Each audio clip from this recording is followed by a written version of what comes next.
Hello.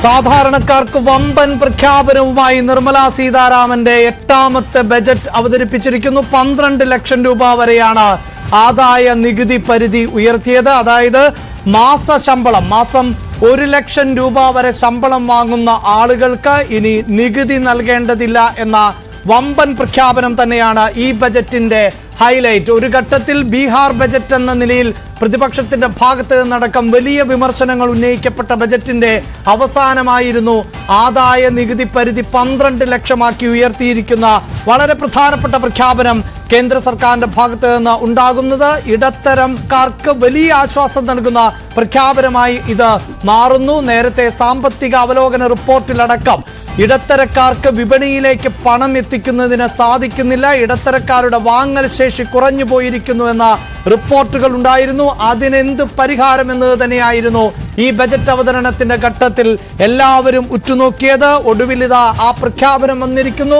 വർഷങ്ങൾക്ക് ശേഷം സാധാരണക്കാരായ ആളുകൾക്ക് അവന്റെ ജീവിത നിലവാരം ഉയരുന്ന തരത്തിലേക്കുള്ള സുപ്രധാനമായ പ്രഖ്യാപനം കേന്ദ്ര സർക്കാരിന്റെ ഭാഗത്ത് നിന്ന് ബജറ്റ് അവതരണത്തിൽ ഉണ്ടാകുന്നു.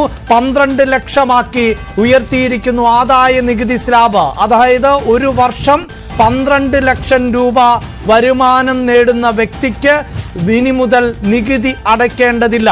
കണക്കാക്കുമ്പോൾ മാസം 1 ലക്ഷം രൂപ ശമ്പളം ലഭിക്കുന്ന വ്യക്തിക്ക് ഇനി മുതൽ നികുതി അടയ്ക്കേണ്ടതില്ല എന്ന വലിയ പ്രഖ്യാപനം ആണ് ഇപ്പോൾ ഉണ്ടായിട്ടുള്ളത്. കേന്ദ്ര സർക്കാരിനെ സംബന്ധിച്ചിടത്തോളം ഏറ്റവും പ്രധാനപ്പെട്ട വരുമാന സ്രോതസ്സുകളിൽ ഒന്നായിരുന്നു വ്യക്തിഗത ടാക്സ് എന്നത്. വ്യക്തിഗത പരിധി ആണ് ഇപ്പോൾ അത് 7 ലക്ഷത്തിൽ നിന്ന് 12 ലക്ഷമാക്കി. ഒരു പക്ഷേ സാമ്പത്തിക നിരീക്ഷകർ ഒന്നടങ്കം വിലയിരുത്തിയിരുന്നത് 10 ലക്ഷം രൂപ വരെ ഉയർന്നേക്കാം, അതിനപ്പുറത്തേക്ക് കടക്കില്ല എന്ന് പൊതുവെ നിരീക്ഷിക്കപ്പെട്ടിരുന്നു. അതാണിപ്പോൾ ഞെട്ടിക്കുന്ന പ്രഖ്യാപനം എന്ന് തന്നെ പറയാം. 12 ലക്ഷം രൂപ വരെ 12 ലക്ഷം രൂപ വരെ വാർഷിക വരുമാനം ഉള്ള വ്യക്തികൾക്ക് ഇനി നികുതി അടയ്ക്കേണ്ടതില്ല എന്ന സുപ്രധാന പ്രഖ്യാപനം തന്നെയാണ് ഈ ബജറ്റ് പ്രഖ്യാപനത്തിന്റെ അവസാനം ഉണ്ടായിട്ടുള്ളത്. വരും മണിക്കൂറുകളിൽ ഏറ്റവും അധികം ചർച്ച ചെയ്യപ്പെടാൻ പോകുന്നതും ഇത് തന്നെയാണ്. സാമ്പത്തിക നിരീക്ഷകരെ പോലും ഞെട്ടിക്കുന്ന ഒരു പ്രഖ്യാപനം ആണ് കേന്ദ്ര സർക്കാരിന്റെ ഭാഗത്ത് നിന്നുണ്ടായത്. ബജറ്റ് അവതരണത്തിന് തൊട്ടു മുമ്പ് പ്രതിപക്ഷ പാർട്ടികൾ, പ്രത്യേകിച്ച് കോൺഗ്രസ് അടക്കം, ഇത്തരത്തിൽ സാധാരണക്കാരന് അനുകൂലമാകുന്ന ഒരു പ്രഖ്യാപനവും ബജറ്റിൽ ഉണ്ടാകില്ല എന്ന് പൊതുവെ നിരീക്ഷിച്ചിരുന്ന സാഹചര്യം കൂടിയാണ്.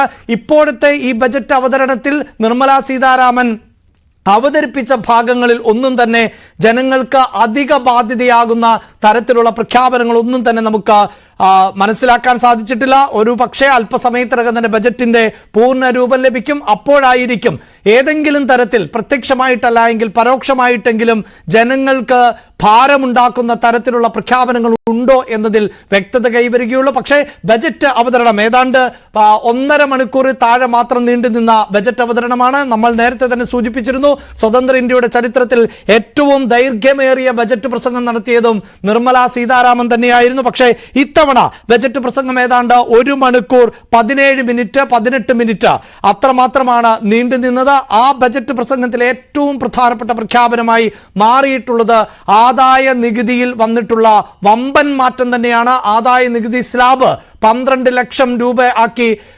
ഉയർത്തിയിരിക്കുന്നു. ഇടത്തരക്കാരായ ആളുകൾക്ക്, സാധാരണക്കാരായ ആളുകൾക്ക് വലിയ ആശ്വാസം ലഭിക്കുന്ന പ്രഖ്യാപനം തന്നെയാണ് ഇപ്പോഴുണ്ടായിട്ടുള്ളത്. അതായത് കേന്ദ്ര സർക്കാരിലേക്ക് നികുതിയായി അടയ്ക്കേണ്ട തുക ഇനി മുതൽ സാധാരണക്കാരന്റെ അക്കൗണ്ടിൽ സമ്പാദ്യമായി മാറുന്ന സാഹചര്യം ആണ് ഉണ്ടാകുന്നത്.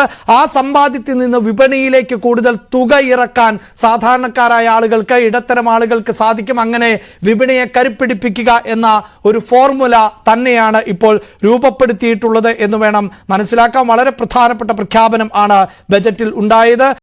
നേരത്തെ ഇന്നലെ രാഷ്ട്രപതി സംസാരിക്കുമ്പോഴും അതിനുശേഷം പ്രധാനമന്ത്രി സംസാരിക്കുമ്പോഴും ഒക്കെ ഇടത്തരക്കാർക്ക് ആശ്വാസമാകുന്ന പ്രഖ്യാപനം ഉണ്ടാകും എന്ന് തന്നെ പ്രതീക്ഷിച്ചതാണ്. ഇനി കേരളത്തിന് എന്തൊക്കെ എന്നതാണ് അറിയേണ്ടത്. പാലക്കാട് IITക്ക് സഹായം എന്നത് ബജറ്റ് പ്രസംഗത്തിൽ നിർമ്മല സീതാരാമൻ പരാമർശിച്ചു പോയിട്ടുണ്ട്. ബാക്കി കേരളത്തിന് എത്ര തുകയാണ് വകയിരുത്തിയിട്ടുള്ളത്, പ്രധാനപ്പെട്ട പദ്ധതികൾ, വിഴിഞ്ഞം പോലെയുള്ള പദ്ധതികൾക്ക് പ്രത്യേകമായ സഹായമുണ്ടോ എന്നിവയിലൊക്കെ ഇനിയും വ്യക്തത കൈവരേണ്ടതുണ്ട്. 1 ലക്ഷം വീടുകൾ പൂർത്തിയാക്കാൻ 15,000 കോടി രൂപയുടെ പദ്ധതി, 10 വർഷത്തിനുള്ളിൽ ചെറു ക്യാൻസർ സെന്ററുകൾ ഉൾപ്പെടെ എല്ലാ ജില്ലകളിലും 3 വർഷത്തിനുള്ളിൽ എല്ലാ ജില്ലകളിലും എന്നതാണ് പുതിയ ആശയമായി മുന്നോട്ട് വെച്ചിട്ടുള്ളത്. അതോടൊപ്പം തന്നെ ബീഹാറിന് ഈ ബജറ്റിലും വാരിക്കോരി തന്നെയുള്ള പ്രഖ്യാപനങ്ങൾ ഉണ്ട് എന്ന് വേണം നമുക്ക് പ്രാഥമികമായി മനസ്സിലാക്കാൻ. പ്രത്യേകിച്ച് ഈ വർഷം അവസാനം തെരഞ്ഞെടുപ്പ് നടക്കാൻ പോകുന്ന സംസ്ഥാനം കൂടിയാണ് ബീഹാർ. അതുകൊണ്ട് തന്നെ ബീഹാറിന് വാരിക്കോരി പ്രഖ്യാപനങ്ങളുണ്ട് എന്ന് തന്നെയാണ് മനസ്സിലാക്കുന്നത്. മനു ഭരത്തുണ്ട് ബിസിനസ് ഡെസ്കിൽ നിന്ന്. മനു, ബജറ്റിന്റെ ഒരു അവതരണ ഘട്ടത്തിൽ ഏറ്റവും അധികം പരാമർശിച്ചു പോയത് ബീഹാറിനെ കുറിച്ചാണ്, ബീഹാറിലെ നഗരങ്ങളെ കുറിച്ചാണ്, ബീഹാറിലെ കർഷകരെ കുറിച്ചാണ്.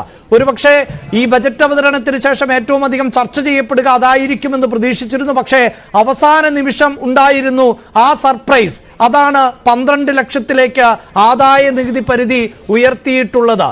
ഒരുപക്ഷെ രാഷ്ട്രീയ എതിരാളികളുടെ വായടപ്പിക്കുന്ന തരത്തിലുള്ള ഒരു പ്രഖ്യാപനം എന്ന് തന്നെ ഇതിനെ നോക്കിക്കാണേണ്ടി വരില്ലേ? അഭിലാഷ്, പ്രധാനമായ ഈ എല്ലാ വ്യാപാര ബോഡികളും 15% വരെ ഇൻകം ടാക്സ് നികുതി ഇളവ് വേണം എന്ന ഒരു ആവശ്യമാണ് പ്രകടിപ്പിച്ചത്. പക്ഷേ അത് 10 ലക്ഷത്തിലെങ്കിലും ധനമന്ത്രി സമ്മതിക്കും എന്ന ഒരു ഉറപ്പ് ഏറെക്കുറെ ഉണ്ടായിരുന്നു.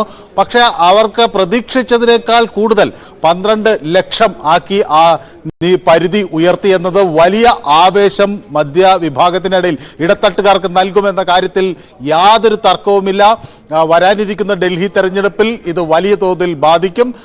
ഒപ്പം തന്നെ ഈ കേരളം പോലുള്ള സംസ്ഥാനങ്ങളിൽ, പ്രത്യേകിച്ച് ഇടത്തട്ടുകാർ ധാരാളമുള്ള ദക്ഷിണേന്ത്യൻ സംസ്ഥാനങ്ങളിൽ ഇത് വലിയ പ്രതിഫലനങ്ങൾ ഉണ്ടാക്കും എന്ന കാര്യത്തിൽ സംശയമില്ല. സാലറി, അതായത് മാസ വേതന ജീവനക്കാരെ സംബന്ധിച്ചിടത്തോളം ഈ ബജറ്റ് വലിയൊരു അനുഗ്രഹമായി മാറിയിരിക്കുന്നു. കാരണം നമുക്കറിയാം, ഇന്നത്തെ ഒരു ജീവിത ചെലവും മറ്റു കാര്യങ്ങളും വെച്ച് ഒരു 50,000-ഓ 60,000-ഓ രൂപ ഉള്ള ഒരാൾക്ക് സാധാരണഗതിയിൽ അങ്ങനെ എളുപ്പത്തിൽ പിടിച്ചു നിൽക്കാൻ കഴിയുന്നില്ല.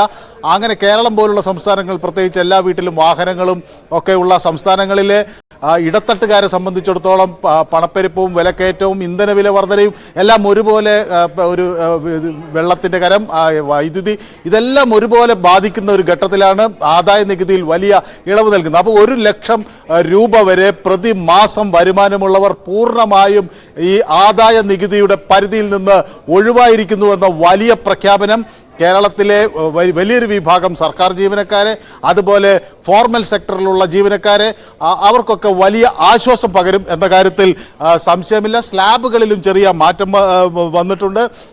1 ലക്ഷത്തിലധികം വരുമാനം വാങ്ങുന്നവരെ സംബന്ധിച്ചിടത്തോളം 4 മുതൽ 8 ലക്ഷം വരെയുള്ള അവരുടെ ശമ്പളത്തിന് 5%, 8 മുതൽ 12 വരെ ഉള്ളതിന് 10%, 12 മുതൽ 16 ലക്ഷം വരെയുള്ള വരുമാനത്തിന് 15%, 16 മുതൽ 20 ലക്ഷം വരെയുള്ളതിന് 20%, 20 ലക്ഷം മുതൽ 24 ലക്ഷം വരെ ഉള്ളതിന് 25% നികുതി, 24 ലക്ഷത്തിന് മുകളിലുള്ളവരാണ് 30% അടയ്ക്കേണ്ടത്. നമ്മുടെ ഓൾഡ് റെജീം അനുസരിച്ച് ഇത് 9 ലക്ഷമായിരുന്നു എന്നുകൂടി നമ്മൾ ഓർക്കണം. അപ്പോൾ എത്ര വലിയ ഒരു ഇൻകം ടാക്സ് ഇളവാണ് ഓൾഡ് റെജീമിൽ നിന്ന് ഇപ്പോൾ ഈ വർഷം നിർമ്മലാ സീതാരാമൻ പ്രഖ്യാപിച്ചിട്ടുള്ളത് എന്ന് വ്യക്തമാണ്. അപ്പോൾ സ്വാഭാവികമായും അത് ഇടത്തട്ടുകാരെ സംബന്ധിച്ചിടത്തോളം അവരുടെ വാങ്ങൽ ശേഷി വർദ്ധിപ്പിക്കും എന്ന കാര്യത്തിൽ സംശയമില്ല. അത് വിപണിയെ സ്റ്റിമുലേറ്റ് ചെയ്യും. ചെറുകിട ഇടത്തര വാണിജ്യം ശക്തിപ്പെടുത്താൻ ഇത് ഒരു പ്രധാന ഘടകമാകും എന്ന കാര്യത്തിൽ തർക്കമില്ല. ഇപ്പോൾ ഓൺലൈൻ ഷോപ്പിങ്ങും മറ്റതുമൊക്കെ ശക്തി പ്രാപിക്കുന്ന ഘട്ടത്തിൽ വ്യാപാരികളെ സംബന്ധിച്ച്, ചെറുകിട വ്യാപാരികളെയും ചെറുകിട കച്ചവടക്കാരെ സംബന്ധിച്ചിടത്തോളം ഒരു തിരിച്ചടി നേരിടുന്ന ഒരു കാലഘട്ടമാണ്. അപ്പോൾ ഇതുപോലെ ഉള്ള സാമ്പത്തിക നയം തീർച്ചയായും അത് മനു, അവിടെയും ചില ആനുകൂല്യങ്ങളുണ്ടല്ലോ. വാടക TDS എന്നത് 6 ലക്ഷമാക്കി ഉയർത്തുന്ന സാഹചര്യം ഉണ്ടാകുന്നുവോ? TDS 6 ലക്ഷം വരെ ആകുമ്പോൾ ആണ് 6 ലക്ഷം വരെ TDS ഉയർത്തുന്ന ഒരു സാഹചര്യം ഉണ്ടാകുന്നു. അത് ഒരു പരിധിവരെയെങ്കിലും ചെറുകിട വ്യാപാരികൾക്ക് ഗുണം ചെയ്യുന്ന ഒന്നായി മാറില്ലേ? അതെ, സ്വാഭാവികമായും നമ്മൾ ഇപ്പോൾ TDS പിടിക്കുമ്പോൾ പിന്നീട് അത് ഒരു കോംപ്ലിക്കേഷൻ, അത് സങ്കീർണമാക്കുന്നു കാര്യങ്ങളെ എന്നുള്ളതാണ്. കാരണം TDS പിടിക്കുമ്പോൾ പിന്നെ അത് ചെറുകിട വ്യാപാരികൾ അത് ക്ലെയിം ചെയ്യാൻ പിന്നെ ഇൻകം ടാക്സ് റിട്ടേൺ സമർപ്പിക്കുന്ന ഒരു രീതിയിലേക്കൊക്കെ കാര്യങ്ങൾ മാറേണ്ടി വരും. ഇപ്പോൾ അത് ഒഴിവായി കിട്ടുമ്പോൾ ഈ നിയമത്തിൻ്റെ അതുപോലെ നിയന്ത്രണങ്ങളുടെ നൂലാമാല ഇല്ലാതാകുന്നു എന്നതാണ് ഒരു വലിയ കാര്യം.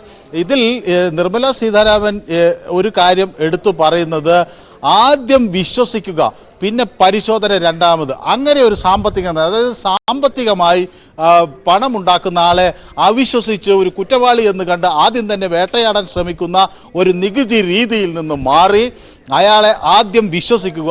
സ്വന്തം നിലയ്ക്ക് ആ നികുതി വരുമാനം എത്ര എന്നതിനെ സംബന്ധിച്ച് അവർ പ്രഖ്യാപനം നടത്തുക. പിന്നീട് ആവശ്യമെന്ന് തോന്നുന്ന ഘട്ടങ്ങളിൽ അത് പരിശോധിക്കുക. ആ ഒരു നിലപാടിലേക്ക് കടക്കുമ്പോൾ അത് വിപണിക്ക്, വാണിജ്യ മേഖലയ്ക്ക് വലിയ ഊർജം പകരുന്ന ഒരു നേട്ടമാകും എന്നാണ് വിലയിരുത്തപ്പെടുന്നത്. പ്രത്യേകിച്ച് നമ്മുടെ രാജ്യത്തെ സംബന്ധിച്ചിടത്തോളം തൊഴിൽ മേഖല ഇനി ശക്തിപ്പെടുത്താൻ ഉള്ളത് ഈ മീഡിയം സ്മോൾ സ്കെയിൽ സെക്ടറാണ്. അപ്പോൾ ഈ ഇടത്തര ചെറുകിട വ്യവസായ സംരംഭങ്ങളെ പരിപോഷിപ്പിക്കുക എന്ന നയം വളരെ ശക്തമായി വരുന്നു. നേരത്തെ അഭിലാഷ് സൂചിപ്പിച്ചതുപോലെ ചെറുകിട കച്ചവട സ്ഥാപനങ്ങൾക്ക് അവരുടെ ഇത്തരം നൂലാമാലകൾ, ഈ നികുതി സമ്പ്രദായവും അതുമൊക്കെയായി ബന്ധപ്പെട്ട പ്രതിബന്ധങ്ങളെല്ലാം എടുത്തു മാറ്റാൻ കഴിയുന്ന ഒരു തരത്തിലേക്ക് ഈ നിയന്ത്രണങ്ങൾ വരുന്നു എന്നത് അവരെ ഗുണകരമായി ബാധിക്കും. ഇത് കൂടുതൽ ഈ രംഗത്തേക്ക് കടന്നു വരാൻ ആളുകൾക്ക് താല്പര്യം നൽകുന്ന ഒരു സാഹചര്യം സൃഷ്ടിക്കുമെന്ന വലിയ പ്രതീക്ഷ കൂടി ഈ ബജറ്റ് മുന്നോട്ട് വയ്ക്കുകയാണ്. പക്ഷേ നേരത്തെ അഭിലാഷ് സൂചിപ്പിച്ച പോലെ രണ്ട് സുപ്രധാന കാര്യങ്ങൾ, ഒന്ന് ഡൽഹി തെരഞ്ഞെടുപ്പും വരാനിരിക്കുന്ന ബീഹാർ തെരഞ്ഞെടുപ്പും മുന്നിൽ കണ്ടാണ് ഈ നീക്കം എന്ന് വേണമെങ്കിൽ പറയാം. കാരണം ബീഹാറിൽ ഫുഡ് ഇൻസ്റ്റിറ്റ്യൂട്ട് വരുന്നു, ബീഹാറിൽ പറ്റ്ന വിമാനത്താവളത്തിന് പ്രത്യേക ആനുകൂല്യങ്ങൾ ലഭിക്കുന്നു, ബീഹാറിൽ മഖാന കർഷകർക്ക് ബോർഡ് വരുന്നു, ആ മഖാന കർഷകരെ പരിപോഷിപ്പിക്കുന്ന നടപടികൾ വരുന്നു. അപ്പോൾ കർഷകർക്ക് ബീഹാറിൽ വലിയ നേട്ടം ഉണ്ടാകുന്നു, ഭക്ഷ്യ സംസ്കരണത്തിന് വലിയ ഊന്നൽ നൽകുന്നു, വിമാനത്താവളം പോലുള്ള പദ്ധതികൾക്ക് കൂടുതൽ ആനുകൂല്യങ്ങൾ ലഭിക്കുന്നു എന്നൊക്കെയുള്ള വിമർശനങ്ങൾ ഒരു വശത്ത് വരാം. അത് വരുവാനിരിക്കുന്ന തെരഞ്ഞെടുപ്പിനെ മുന്നിൽ കണ്ടാണ് എന്ന് പറയാം. പക്ഷേ ഇന്ത്യയിലെ ഏറ്റവും പിന്നോക്ക സംസ്ഥാനങ്ങളുടെ ഗണത്തിൽപ്പെടുത്തുന്ന ബീഹാറിലേക്ക് ശ്രദ്ധ കേന്ദ്രീകരിക്കുന്നു എന്ന് വേണമെങ്കിൽ പോസിറ്റീവായി അത് അങ്ങനെ കണക്കാക്കുകയും ചെയ്യാം.